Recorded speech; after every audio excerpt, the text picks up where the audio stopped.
Ever stop to think how much those little impulse buys on your phone are adding up to, and how many subscription payments are sneaking out of your bank account every single month? Before I started using Rocket Money, let me tell you, I had no idea. But the first time I logged in, I saved $435. I couldn't believe it. Rocket Money is a personal finance app that helps you find and cancel your unwanted subscriptions, monitors your spending, and helps lower your bills so you can grow your savings. I just love the dashboard. It shows everything in one place, even the subscriptions you forgot you signed up for. And if there's something you don't need, Rocket Money helps you cancel it. Plus, it alerts you if a bill increases or if something unusual pops up in your account. It's basically like having a personal assistant for your money. Cancel your unwanted subscriptions and reach your financial goals faster with Rocket Money. Go to rocketmoney.com/Kim today. That's rocketmoney.com/Kim. rocketmoney.com/Kim. Hi, Kim Komando here. Well, first up, we have your digital life hack. And after that, I'm going to play a call from my weekend national radio show.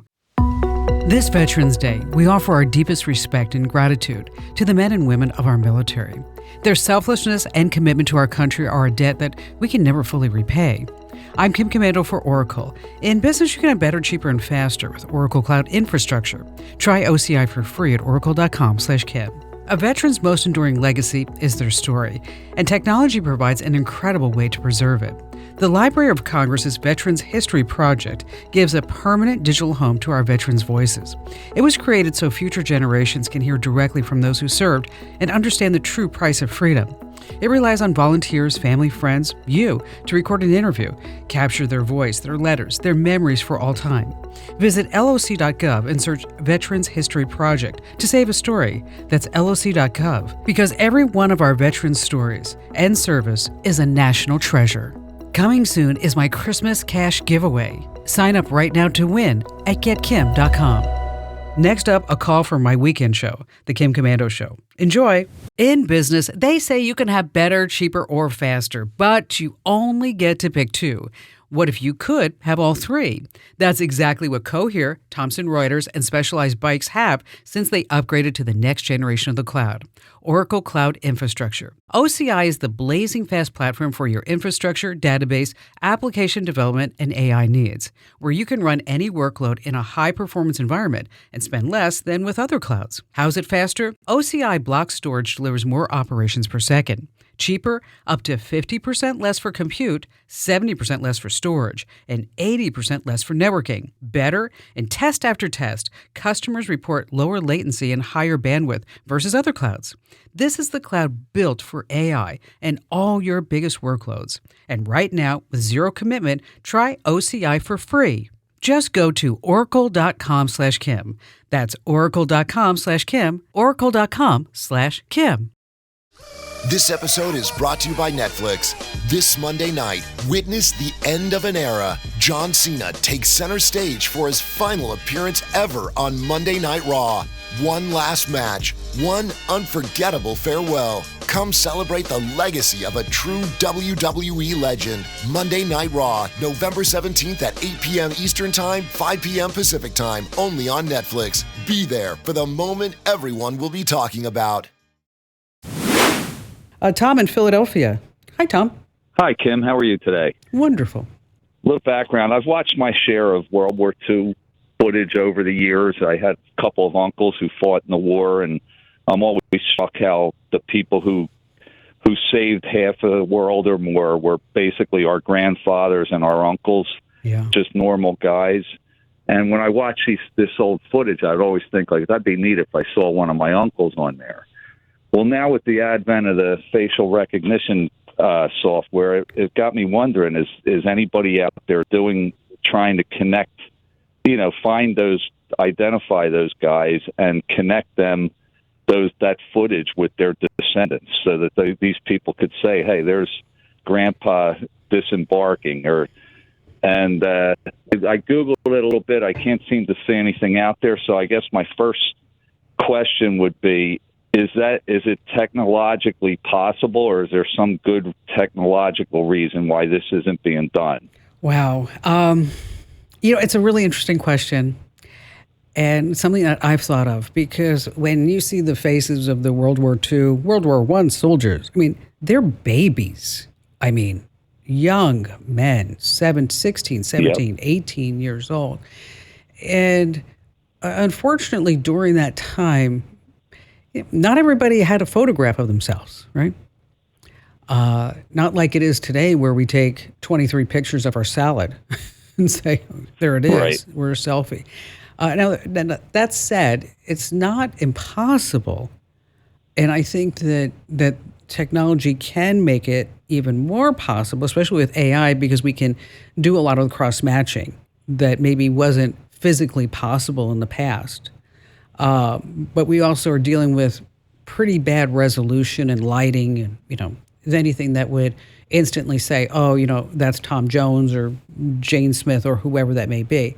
Now, there is an organization called From Numbers to Names that is trying to do this with Holocaust survivors and also people that did not survive the Holocaust in pre-war Europe. And we are trying to do this with Civil War photographs right now. The Smithsonian Magazine is working on it.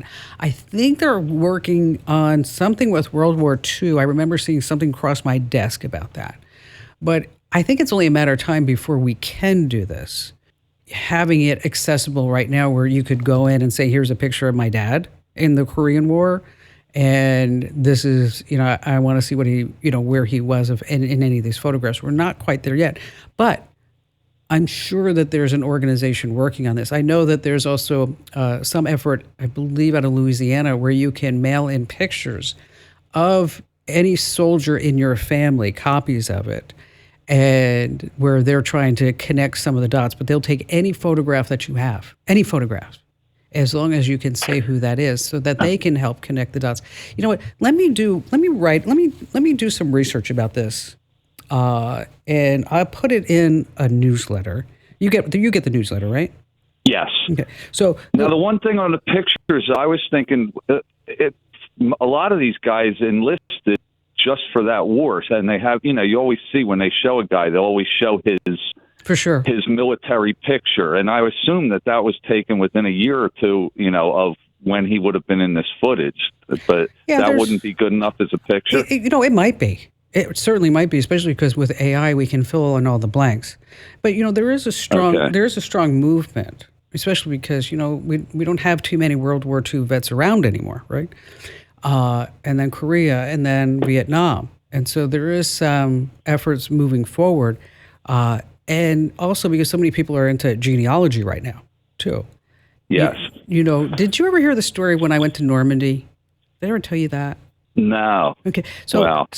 So probably about, I don't know, everything's always for me like pre-COVID or post-COVID sometimes. So pre-COVID, I know, for you too. So pre-COVID, I went to France. We were in Normandy. And my mother texts me and she's like, when you go to Normandy, she said, I'm not going to give you the guy's name, but he was like a third cousin of mine. Let's just say Anthony Garcia. Okay. And so he's like, third cousin of mine. My mom's like, you have to find Tony's where he's buried at Normandy. You've got to find him. And I'm like, okay. And she said he was 18 years old. He was born in Brooklyn, and he enlisted in like June, and he died a couple of months later. Mm. And Wow. so I get to Normandy, and we went, and whoever was manning that booth where you could give somebody's name and tell you where they would tell you where that person was. Okay, for some reason Right. that booth was closed. Now, I don't know if you've ever been to Normandy, but it's huge. Okay, acres and acres. And so Barry and me and our son Ian were looking, trying to find Tony. Can't find Tony. And I'm going back and forth with my mother, and she's like, "Oh, Kim, you got to find Tony. Because his mother. This means so much if you could just take a picture. Means so much." And I'm like, "Oh my gosh, Mom, I got to find." And so now I'm calling out to Tony. I'm like, "Tony, where are you? Help me out." Okay. Good. And people are looking at me like I'm nutso, which I am. So we're there for like 3 hours. I still can't find Tony. And so I texted my mother. I said, "I'm sorry. I don't know what to tell you, but I can't find Tony." And so then I see like some tourists, and they looked like they were from, the United States. I said, excuse me, can you tell me where the ladies' room? And the woman looks at me, she goes like, and she had a New York accent. She's like, oh, just right down there. Just turn the corner. You'll find it right there. Okay. So I turn the corner and I look and I found Tony. I was like, okay, I found Tony. And a woman from Brooklyn told me he was right around the corner.